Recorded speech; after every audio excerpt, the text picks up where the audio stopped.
Emakhosini, umbuzo uthi senze njani-ke gogo ngoba sibona okuningi kuwo la makhandlela kodwa sibe singazi ukuthi asho ukuthini.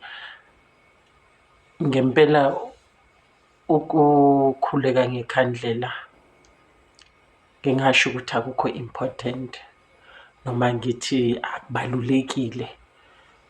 Kukuwe ukuthi uyalayita kodwa wazi ukuthi aliphi amandla ikhandlela, kodwa liyasibonisa liyinhlolo. Again, akusilona elethu abantu abamnyama, ngisamile lapho. Okay, ngihlola kanjani ngekhandlela? Ngimonithara kanjani impilo yakho kamoya? Ngoba uma kufika ey'ntweni zomsamo, ingakho ngithi ngisebenza strictly ngemisamo yabantu. So iyona engipha i-directive evundlulula impande yakho, kabomama, kabobaba, kabogogo, kabomkhulu. Kodwa nami ukuyisebenzisa kwami ngiyibonile ukuthi ukusebenzisa ikhandlela abathakathi kakhulu ebasebenzelayo ngoba they monitor impilo yakho ngalo.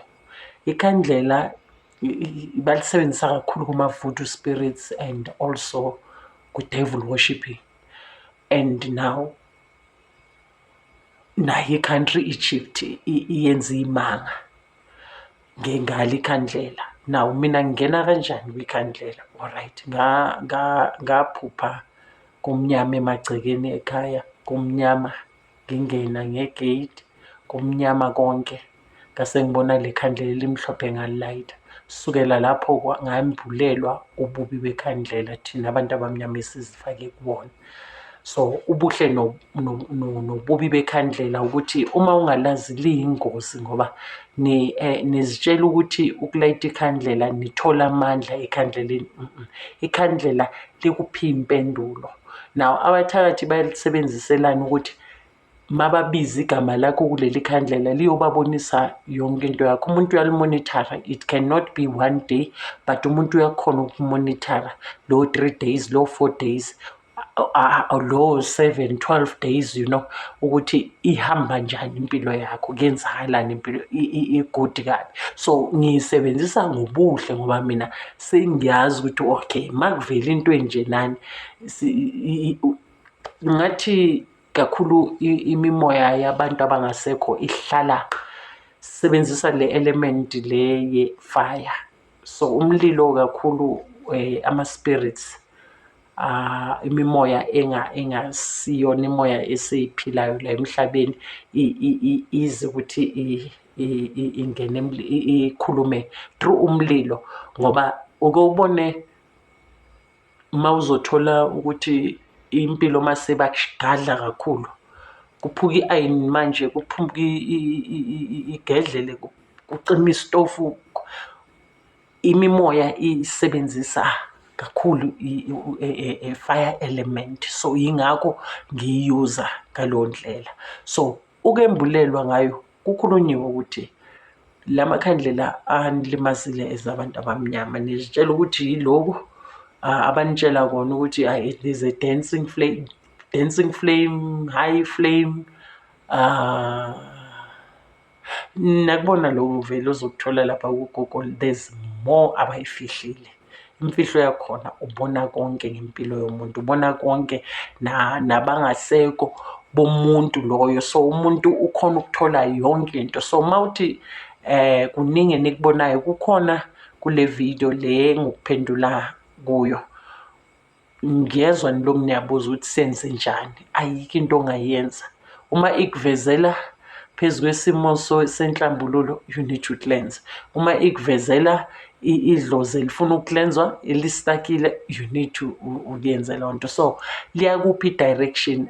So abantu bazitshelani ukuthi uma ngikhuleka ngekhandlela ngithola amandla ekhandleleni. Now for example, the red candle nalo lenza the very same thing uma ulwisa isitha. Now uma ukhuluma uyokhuleka ngekhandlela elibomvu ulwisa isitha, ingakho kwamele quickly kwamele mawuceda ngaleyo nsebenzo kwamele wenze sure ukuthi uyothola inhlambululo ngoba uyohlala nale spirit sempi kuwe kakhulu. That's why you find ama-spiritual healers abelaphi bendabuko bane-engakanje abaprofit because of abayisusanga le yampi bebaye kuyo. Ngelosi yempi uyayiphakamisa ubuye ngiyaphi ngenkulumo ngizophendula indaba yamakhandlela. Ngempela akubalulekile ukuthi uyalayita ikhandlela, ungakhuleka nje ungalayitanga ikhandlela kodwa uma ulayitile kuhle ngoba uyayazi impendulo yakhona. Ngike ngakhuluma kufana nanoma umphahlo uphahlelani ulahlekelwa amaphupho noma ungaphuphi altogether awukakabi ready ukuthi uphahle ngoba kwamele ufunisise ukuthi yini le yenza ukuthi ungaphuphi ngoba silekelelwa through ama-dreams. So uma ukhohlwa amaphupho ungaphuphi, yekela ukuphahla, ungaphahli altogether. Isimo sakho asikuvumeli ukuthi uphahle. Abantu abaphahlayo abantu abaphuphayo babuye bayobuzisisa through lelo phupho and kube khona-ke kusho ukuthi iyakubonisa uma uphupha ukuthi uchumene nabakini. Kubuye futhi uya enkonzweni kanjani, is 5 years now awutholi ma-answer. Fundani uku-change izinto, kuya-change-eka kwamoya. Uyakhona ukusuka kule uthi unyaka uphelile ngenza into eyodwa ithi ngi-change ngiye kule ngobuhle futhi not ngokuganga ngithi so nenze njani-ke uma kunjalo. Liyeke ikhandlela uma ungalazi. I do have more videos lapha ku-YouTube lapho ngizobhala la nifune i-caption izonidirector i-username yami yaku-YouTube. Kukhona ama-candle reading anganipha nje leyo light ngoba into very important ekhandleleni i-flame ukuthi ivuthela phezulu ukuthi baphakeme abantu abadala. Umlayezo khona lapho nama-instructions ukuthi ikhandlela uyikulo uma uzothola ikhandlela likhala i-wax ichitheka wena lidonse i-energy yakho wena akusiyo abantu bakini bayakhala ngisho neli-yellow neli-green wena oza nokukhala. Ikhandlela lusondeli ungekho right emoyeni. Okunye futhi liyacima liphi information uma ungekho right emoyeni. La intambi layita khona always kula kuvela khona nginokubona la maningi amakhandlela. Ngenani nje nithi search candle reading or meaning candle reading.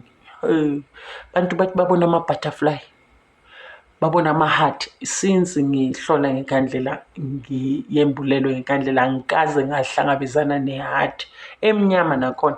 I-butterfly emnyama ububovu no. Into yenza ngathi i-butterfly like this noma i-heart like this isuke ibonisa ngapha kabomama nakabobaba ukuthi kudingakala inhlambululo. Ngenzeka ukuthi abazange bashada abazali so leyo engathi heart noma i-butterfly ibonisa imisamo ukuthi ingcolile yonke ngoba le butterfly enikhuluma ngayo i-black and reddish kanjani ukuthi butterfly enjani.